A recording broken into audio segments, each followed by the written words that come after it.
Live. Hello, everybody, and welcome in to this AFC South Show 246. We're here to talk about the divisional round, begrudgingly for some. I had a great time. I wanted someone's head on a platter, but You know, I'm a Texans fan. You can check us out on that Real Texas Team podcast. We had almost an hour-long episode. Basically, most of it was talking about CJ. So if you have, I'll get into my stuff later, but if you have any urge to watch a deeper opinion on it, go check that out. Up at the top right, we've got our Jags representative, 1/3 of Third and Teal, the podcast covering all things Jacksonville, Isaiah Michelle. yeah, that's me. How you doing? Pretty good. You know, football is kind of over. Besides the, we got a little bit left, but college is over and NFL is almost over. It's time to just, be sad for a little bit, and then the draft happens, and then you're sad again, and then the season happens. So just getting ready for that. Yeah. Down at the bottom, we've got our Titans representative, Andrew. He's one half of Titans Table for Two. You can check him out with his brother Christian as they talk all things Titans. Not with us this evening is either Jeff or Justin, who are the whole of Unstabled, as well as Tag Team Talk. And then Justin does fantasy football stuff over at Kingmaker Sports. Sorry. Gentlemen, let's start off with some positive news. I can't just immediately start us off on some negativity. So I mean I can, but let's stay up, Titans hire Robert Saleh as head coach. Andrew, we had mentioned that this was one of the people you were kind of hoping for.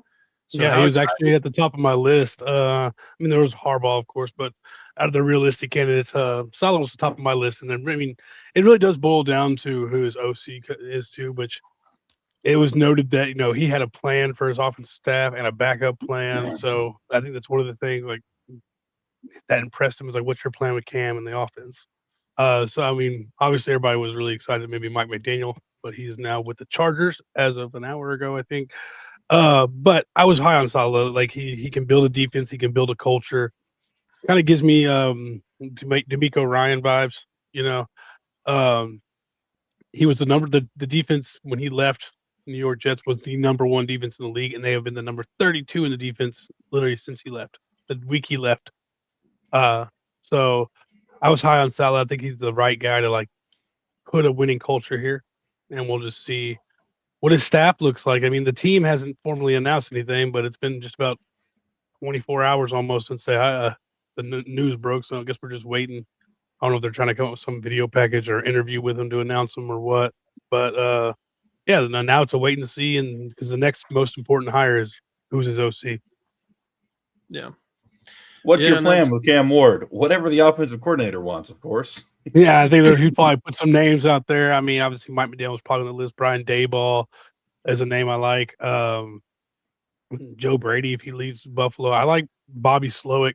I know he kind of flamed out there in Houston, but the more it looks like CJ plays like shit, it looks like he was kind of the scapegoat for CJ. Honestly, and probably just didn't feel comfortable giving CJ all the reins like CJ wanted.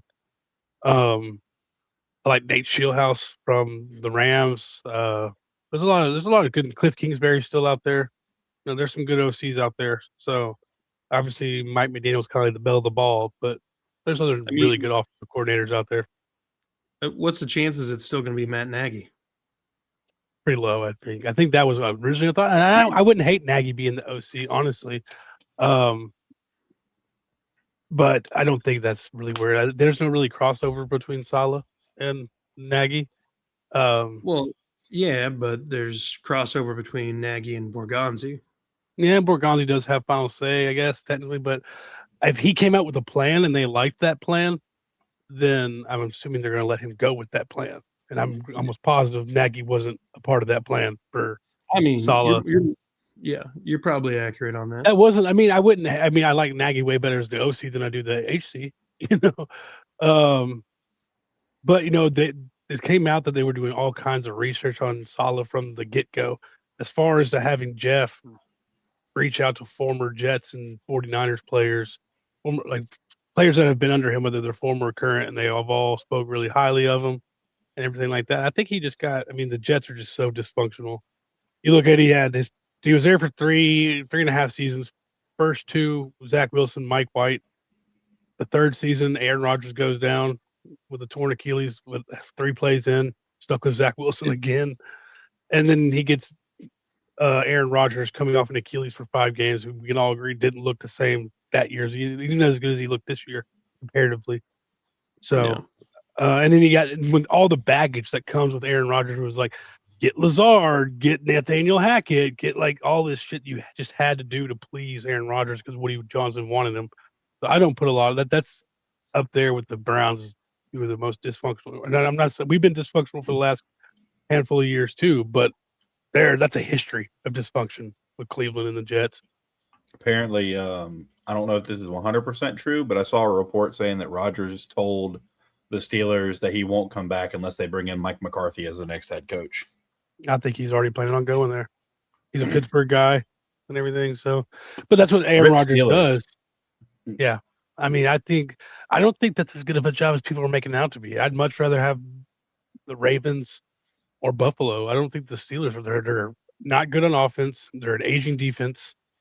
I mean, their offense was okay, but like let's call it what it is. Like Aaron Rodgers is not the same guy. He kind of played like Phil Rivers did this year. A lot of dinks and dunks, and I mean, he took a shot here or there, but like he's not the same Aaron Rodgers. Yeah.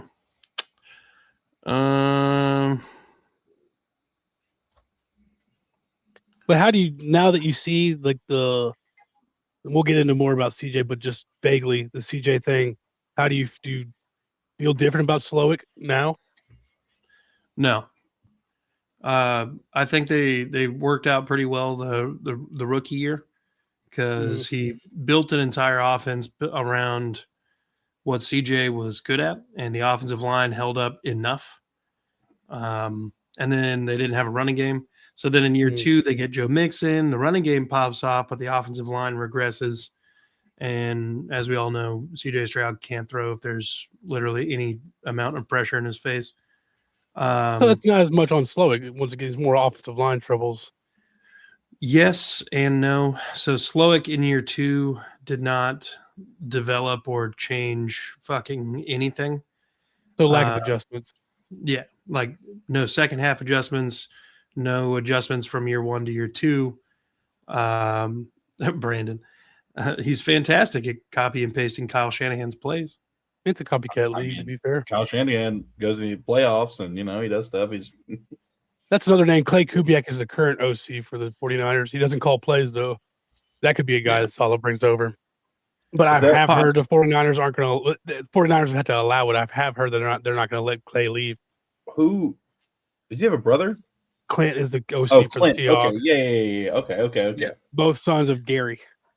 I was talking to a Titans fan. There's a third one too, and there's another Kubiak somewhere. Yeah, but I think he's still coaching in like college or something.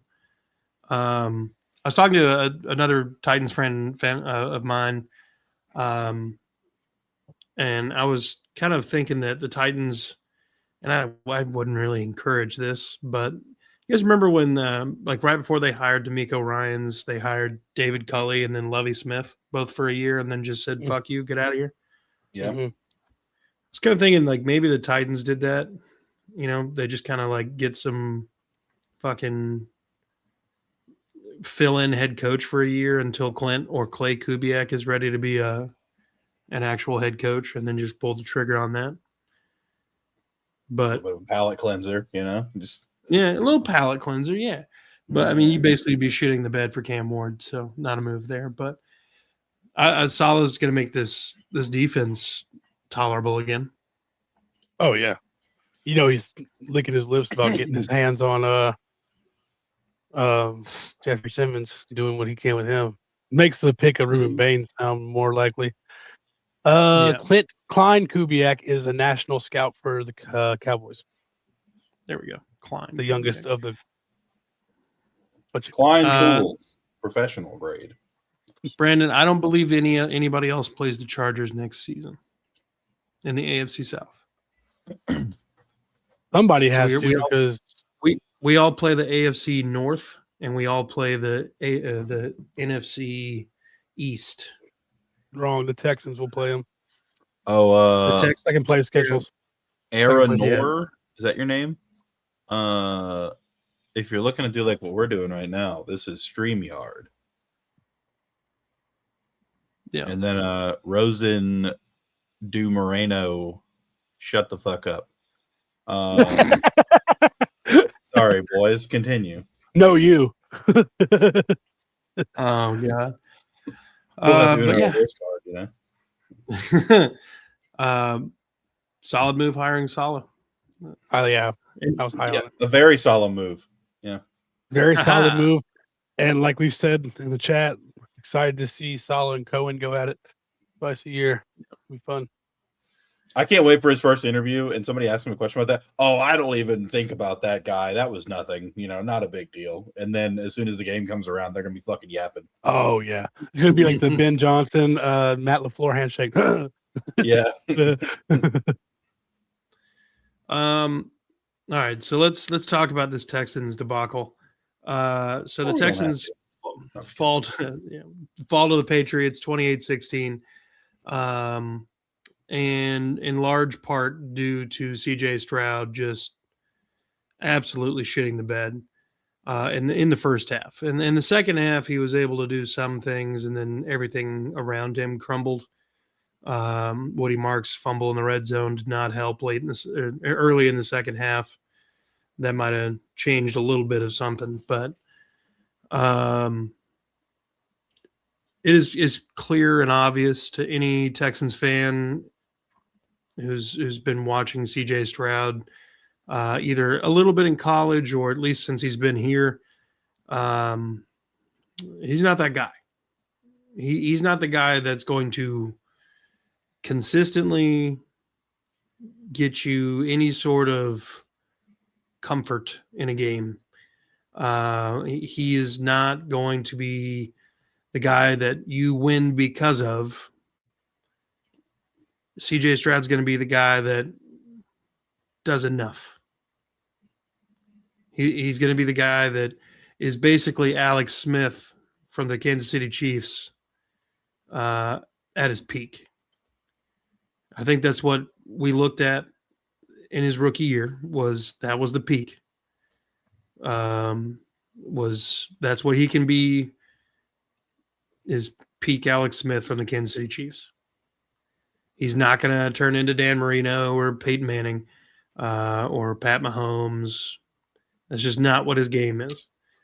Homie's got all sorts of issues about not, letting one play weigh him down and, cloud his judgment and kind of make him start second guessing himself. He's got some sort of personal demons that he's got to exercise in the same kind of way that Steve Young had to exercise it by finally getting over the hump. The Texans franchise needs very, very minimal out of their quarterback position. When you have a defense like that, you're basically in every game. You take CJ Stroud's pick six away because maybe he just decides to make the smart play and just throw it in the ground. It's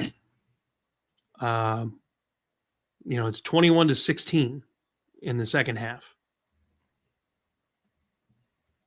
We're talking about a very different game where the Texans are in it late until the game, even despite CJ Stroud having 3 interceptions.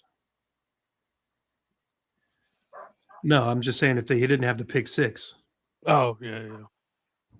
So, he just makes one smart play. This game is not a 12-point loss.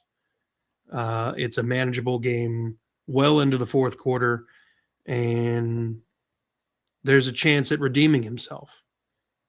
But instead of doing that and taking an L on a play, he's got to play fucking hero ball, channel his inner Will Levis, and fucking just hum one up to the moon and hope that somebody in his uniform is going to come down with it. I don't know that Davis Mills in the second half would have come in and won that game, but he probably put you in a better position, because Davis Mills, if he were to fuck up, moves the fuck on with his life pretty damn quickly. CJ is very, like, when after his rookie season, he was on podcasts and everything. Oh, I'm real good. Look me, top 5 quarterback. And then has a bad year. All of a sudden, the podcasting stops. He's not doing anything. It's all, now he's just sitting at home in his head. And that's what you bench him. You probably send CJ Stroud on a Vince Young mental spiral, throwing his shoulder pads away. You know, people find him locked in his own closet with the Titans cheerleader outfit on. Vince Young was a weird man. But, you know, I've had a lot of time to sleep on it, and I initially wanted CJ Stroud out of a Texans uniform. At this point, as long as the expectation changes and the money changes and you pay him like a game manager and he can give you any sort of game management, I'm okay with the 5th-year extension. And, you know, after that, probably a $20 million, $26 million a year contract extension. Unless, you know, all hell breaks loose and somehow he remembers how to play football at a decent level. We won a lot of games. He would take that. At right now, absolutely not. But if he comes out 2026, and, you know, they bring in some sort of competition in the quarterback room, maybe they, you know, engage in the idea of it's a true quarterback controversy with Davis Mills and CJ. Maybe you don't need to get anybody else, but if you come into camp with that and CJ ends up winning the job and ends up having basically a copycat season from this year to last year, that he ain't getting $50 million. He's not getting $60 million. He'd be lucky to get $30 million. That's not 30 a year. That's not 40 a year. That's not 50 a year kind of production. And realistically, we haven't seen a whole hell of a lot out of him since his rookie season. We've made a lot of excuses and changed coordinators and, you know, basically completely flipped an offensive line and wide receiver room outside of one person. And, you know, still dealing with kind of the same issues. At a certain point, you know, you got to change the expectations. CJ isn't the franchise. He's the guy. He's basically probably just a bridge quarterback that you sign, I don't know, like a 4-year extension to after his 5th year. And he gets probably $25 to $30 million a season. If he plays clean in the playoffs, if he gets this team to the AFC Championship game, if that would have happened this season, we're talking about probably a $50 million quarterback. But because he shit the bed so aggressively in not one but both playoff games, there's absolutely no clean, conscious way that I could look at this guy and be like, yeah, I got faith. He's going to do something for us. I have absolutely none. Even outside of the interceptions in that game, he was missing people high, missing people way outside, missing people way low. Literally caused a hospital ball with just one player.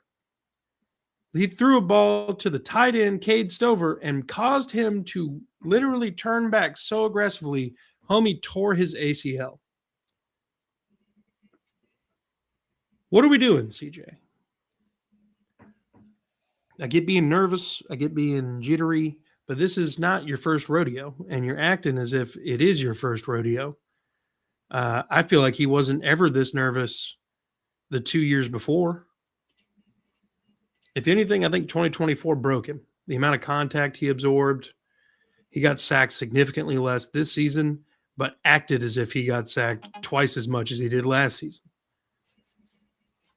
There's a solid chance that Houston, whatever upside CJ had, Houston killed it by not, just surrounding the offensive line with all pros at every position.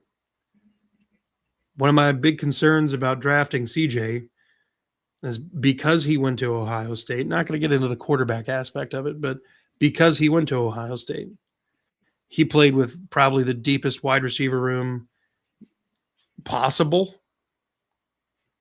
I mean, you look at the wide receivers he was throwing to, you look at the offensive line he was playing with, the running game was doing damn good. That is a skill position and lineman factory that he came from. Of course, he's not used to getting fucking pressured. They played in the softest conference ever. Only time he lost was to Michigan or Georgia. And every time it was pressure, and then he looked like this. I don't understand how he's not grown, period, in the NFL. But I also think that there's, I feel like Peyton Manning and Tom Brady, back in the day, the offenses were a lot more complicated. And now it's so dumbed down because they're trying to get college kids who are basically trying to learn a foreign language to speak plays in the NFL. They're dumbing it down because these guys aren't fucking doing the same shit. Like Peyton Manning was a fucking workaholic. I don't think that you can do the same things legally under the CBA that Peyton Manning was allowed to do back then. So, I mean, I don't know. There's like a dumbing down of the quarterback position, and it's not helping anything. Realistically, your best quarterbacks are the ones with the best cannon and fucking in the right situation. That's all it is. A lot more, instead of sitting back and reading the defense, is a lot more like snap decisions. Mm-hmm. Get it out. I agree with your assessment. Is he a game manager? Probably. The problem is he doesn't think he's a game manager until he starts playing like a game manager. That's going to be a problem because he's going to keep taking risks. And he's going to keep throwing picks. Game managers don't take the risk like that. Honestly, I think if David Mills plays this whole game, you might have won. Because I don't think he makes as many mistakes. I mean, I'm not gonna deny that. I also, the right tackle and left tackle got hurt in the game. Yeah, never easy, but Woody Marks left. There was no Nico Collins. Cade Stover tears his ACL. Dalton Schultz got hurt. You go into a game already down a few guys, and then basically everybody you're counting on fucking gets hurt and doesn't come back, with the exception of Woody Marks. Yeah, they just take care of the ball. It's a different game. Yeah. For it to be 16-21 going into the fourth quarter with as bad as he played, he wasted an elite generational defense this year. Wasted. And that's what pissed me off so much. And don't get me wrong, you bring a lot of parts back, but you can't guarantee you're going to have the same kind of output. Everybody gets a year older. People figure that kind of stuff out, Well, it's not just that. It's not just a year older. Everybody's pretty young. We got really lucky this year without having major injuries at key positions. Mm-hmm. We had one of the safety positions was pretty banged up all year. We got a couple depth defensive linemen who got hurt. But of all the positions, those are the ones that you would rather get. Never want injuries, but a safety is you're like, hey, just don't let anybody behind you, dog. Right. And with D'Amico's thing of just, it's not a complicated defensive scheme. You can really kind of just plug and play and let dudes just be athletes. But you can never guarantee that they're going to, even if they're all healthy again, they're not going to necessarily meet the same level of production. It's just a law of averages. Everybody regresses to the mean at some point. Yeah, it'll be a good defense still, but will it be this level? Who knows? Right. Right. Because that's generational defense. And like I said it in the pre-show, if CJ plays like this again, they will get beat because Patriots are so much better than the Steelers. despite their easy schedule. They're just a better team. So, and he unfortunately, I mean, hey, bright side, he didn't throw any picks in the second half. Only 4 in the. Did he? I thought all 4 in the first half. Yeah, I think crap. I'm trying to remember. So I think we had 11 or 12 turnovers all season, and then CJ Stroud accounted for like 10 turnover worthy plays in just the playoff games. They said he's the only quarterback ever to have 5 interceptions and 5 fumbles in a playoff. Yeah. He's probably the only one with those stats to also win one of those games. Yeah, probably. Can we point out the irony of Curtis coming on here last week saying it is better to call Hutt and just throw the ball out of bounds. Your rating will be higher than if you throw it Lassiter and Stigley, and then CJ Stroud would have a better rating if he would just throw the ball out of bounds every play. The irony in that is great. Yeah. Did you have the score predictions though? Yeah, I got score predictions. I think I was pretty close. Yeah. Andrew, you said 20-16, New England. I had 21-16, Houston.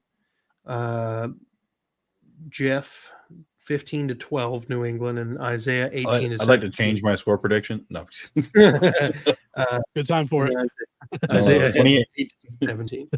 28-16 just feels right. I don't know. Yeah. But look, ultimately, you start out 0-3 and you rattle off 9 in a row to end off the season and go 12-5, tying the most wins you've ever had in a season.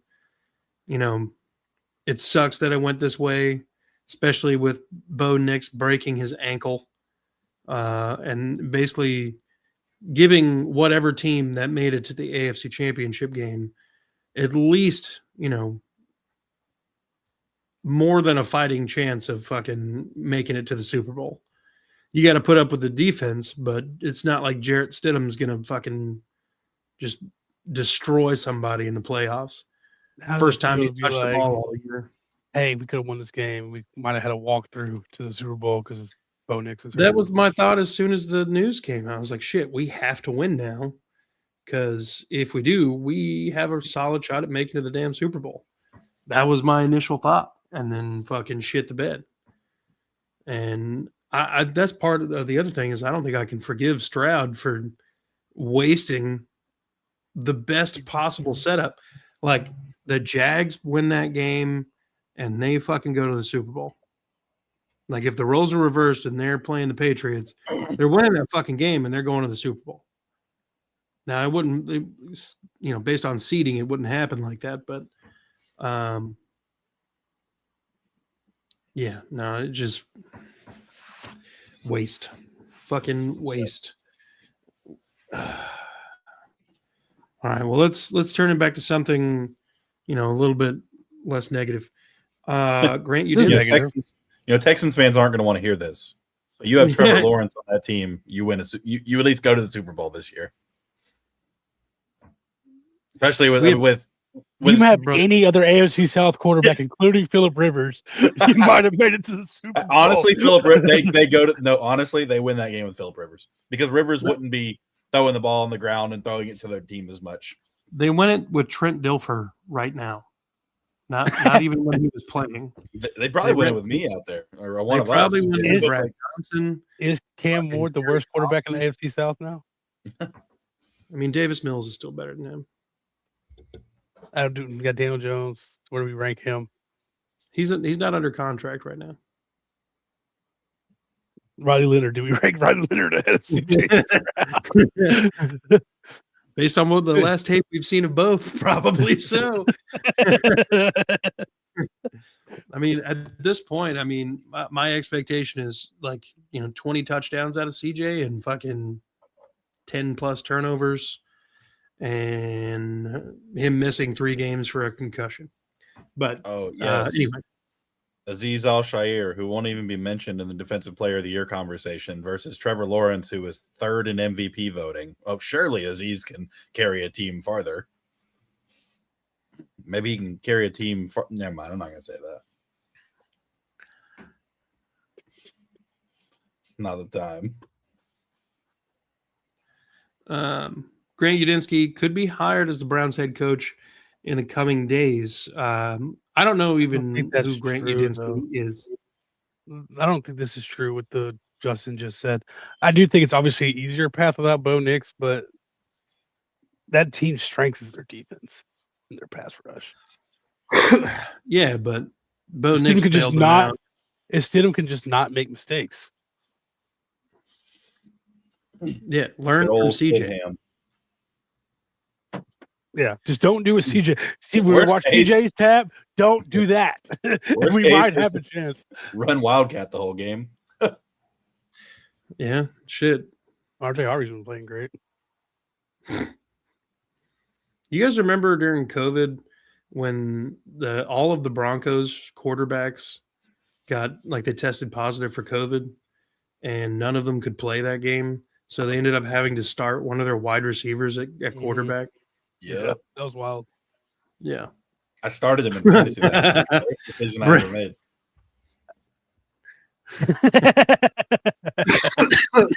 I think it's probably not something to admit, but every time an emergency quarterback comes in, I'm like, man, I hope they get hurt because I want to see who they bring out there to play. Like Who's the extra emergency quarterback? Yeah, I just want to see what's the third string emergency practice squad quarterback. Who's the oh shit we're fucked quarterback? Yeah, Like, I want to see that so bad every time. is it the punter? So who the hell is Grant Udinski? He's our offensive coordinator. Okay. So he would officially I was going to ask him. Liam called plays, right? Yes, Liam Cohen called plays. So he was the quarterback coach with the Vikings before he came to us. And according to the Vikings head coach, can't think of his name right now. Kevin O'Connell. He was pivotal in working with that. Anyways, that word just didn't feel right. He was really good, good helping out with Sam Darnold. He was the one doing the main work with the quarterbacks up there. And then he brought him in. Liam Cohen brought him in, and I can see this happening for two reasons. One, he's unproven, and the Browns are kind of looking for something different. And all these new young coaches, that's kind of like the thing.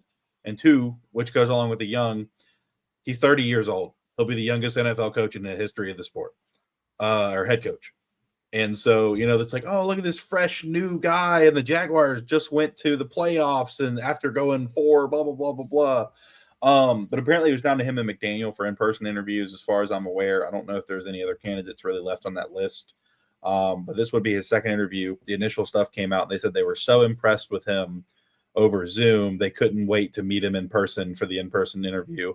And now McDaniel's going to the Chargers as an OC. So there's a real possibility that could happen. And then Campanelli, also our defensive coordinator, interviewed for the Ravens job and the Dolphins job. So we could be losing one or both coordinators. Well, the Dolphins already hired a head coach. So. Yeah, but the Ravens haven't yet, though. Yeah. So you have I mean, I'm saying it takes away half the chance at least. Yeah. What is the Dolphins? Jeff Hafley. I'm really hoping. Really hoping that we don't lose both. I would rather lose Grant Udinski because our defense was playing pretty good, but also because Liam Cohen's calling plays. So, like, the offensive coordinator isn't really as important as of right now. But, yeah, we'll see. I mean, I'd be excited for either of them to go get a job somewhere and be a head coach. It's every coach's dream. Every coach wants to be one at some point. Yeah, no doubt. It's always cool if your guy's the one that has a coaching tree, too. Mm-hmm. So you guys notice, like throughout the years of watching the NFL, when the Patriots dynasty first got going, a lot of people were trying to pluck, little pieces off the dynasty tree, try to plant them in their own backyard and make Patriots South, so to speak, right? Is it weird that, that makes sense to do it after a dynasty? But we're having the same kind of thing happening with Sean McVay. And I wouldn't consider Sean McVay a part of a dynasty. You know what? Something about the Patriots dynasty stuff up there. the difference between Sean McVay's coaching tree and the Shanahan tree and the Belichick tree is that the Sean McVay and the Shanahan tree ain't a bunch of bitches. They've been more successful. Because you have to realize to coach under Bill Belichick, that is a dictatorship. You don't get you don't have your own way. You don't get to make your own decisions. It's what Bill wants. And that's why none of those coaches could be successful anywhere else, is because they didn't know what to do. They didn't have that person telling them what to do. They weren't, they had to make the decisions. Whereas Sean McVay and Shanahan, they're letting these guys actually do stuff and like contribute and go other, it's like, I don't really see them being the same way, especially McVay. I know he's a pretty laid back dude, but he's also got that intensity to him. But like, I don't know. It is weird that it's just like happening so quickly now too. But I don't know. We'll see. I also think, you're never going to have a dynasty like that Patriots dynasty again. That was insane. You'll never see that again in sports the way it went. I would say in the middle of it, you had the Chiefs, and everybody was trying to hire all the Chiefs people for a little bit, and then it didn't work out, and everybody came back. Yeah, a little bit. I was just gonna say, I think McVay is like, that's close. If they win this weekend, be his third Super Bowl appearance in 8 years? Like, is that right? 8 years? Yeah, that's pretty decent. I don't think the Patriots have been back to the Super Bowl since they won. No, because the next year is when the Titans beat them. So yeah, like 7-8 years, it'd be just like, that's kind of like, in football, that's really, really good. I'm surprised. Typically, I'm surprised Sirianni hasn't had more of his coaches get looked at. They did. Gannon and Steichen. Yeah, Steichen and Gannon. Steichen, Gannon. There was who was the guy before them? Because the first year they went to the Super Bowl and won with Sirianni, everybody left, and then the Eagles fell apart the next season because they were like, "Oh, Sirianni can't call plays." It was all the offensive coordinator, defensive coordinator. I think it's been kind of like the inconsistency with Sirianni's teams. Yeah, it was the year Steichen left. Yeah, Steichen and Gannon went, and so I don't know. I think that year they went to the Super Bowl, they got pulled, but it's been kind of inconsistent. What was that, Curtis? Was that who started at those positions though? Like Sirianni got there. Steichen was their offensive coordinator that turned Hurts into what he is. Yeah. And then he left, and he was gonna, turn Anthony Richardson into whatever. Sirianni came from Frank Reich. So it's all the Frank Reich tree is what I'm hearing. But yeah, no. The coach that lasted 10 weeks in Carolina. Yeah, somehow he lasted less time than Urban Meyer. Urban Meyer lasted 13 weeks. Yeah. All right. Were y'all hype about Urban Meyer when he first got hired? I was pretty hyped, and then all the stuff started coming out about him, and I was like, "Oh, this guy!" Like, I already knew he was kind of a bad dude, but like, he was a really bad dude. Yeah. Apparently, he was like throwing like the fucking Gatorade bottles and stuff they have at practice. He was like throwing those at dudes and like just going crazy on the sidelines back at Florida. But yeah, apparently, yeah, not a great guy. And our Colts news. Yeah. Nothing changes. Same business as usual for the Colts. Colts still bad. Doing what the baby horses do, whatever that is, whatever. Fucking hang the bed around. Yeah, hang the bed. Mike Tomlin would be perfect for the Colts. They can go 9-8 and either just miss the playoffs or just make it, lose in the first round, have a terrible draft position like they already do. It'd be perfect. It'd be the same thing. They're just good enough to not be a top 10 pick, and they're just bad enough to either not make it or be a first round exit. Yeah. All right. Final question of the evening. You know who I'm saying. Liam Cohen. Robert Saleh. What's Liam Cohen's anybody got got them crazy guys. anybody got a fucking height and weight on these gentlemen? I know Cohen's 6 foot. Cohen's taller. For sure. Is he taller? Yeah. What? Yeah. You see here. Nah, no way. No, Again. Salah's taller. 6 foot. I don't have his weight. He's Salah's 6'. 6'1" or 6'2" is what No, he's considered to be. Really? That's what it says right here on Google. Huh. Yeah, I got Robert Saleh for sure. And he's got to weigh more too. He's built better. Nah, bro. Salah's a bitch. He's one of those guys that he looks cool, like he's a gym bro, and then the first time he gets swung on, he's like, "Oh, that's what blood looks like. This is scary." Robert Like- Saleh hits Cohen I so don't hard in like- the face it fixes his crazy eye. That's his only hope. You better get one good one in and fix that face, because if he doesn't, he's done for. He said, "Yeah, one eye looks this way and one eye looks that way. But 1 second, you see my hand going that way, so it slaps that crooked eye straight." Yeah, that's gonna be fun though. It's gonna really Yeah, I'm bring excited. bring some enthusiasm to the AFC South. Yeah, for sure, it'll be fun. Even, hopefully That's our like defense is better. That's like when you lose to a kid in sports, and then you start getting mad. And you're like, "My dad could beat up your dad." Yeah, exactly. It's like the Jags sweep the Titans again, but they're like, "Yeah, but Salah would whoop Liam Cohen's ass in a fight." It's like, That's all we got, okay. dog. like, okay, my dad's a CEO, your dad's a janitor. Like, what are we talking about here? Cleaning up the defense, baby. Gentlemen, I think it's a good Before we spot get to go off, ahead and- I do have one question. Was it a catch right, in the Bills Broncos game? the interception thing Yeah, with Brandon Cooks. yeah.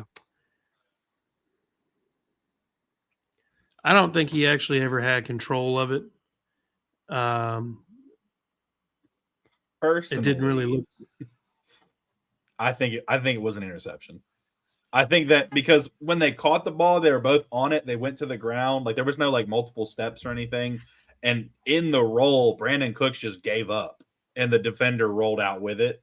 Like if they would have been like locked up on the ground, of course you give that to the offense. But because the defender, like in the course of the play, clearly rolled away with the ball, no contest, I think it was an interception.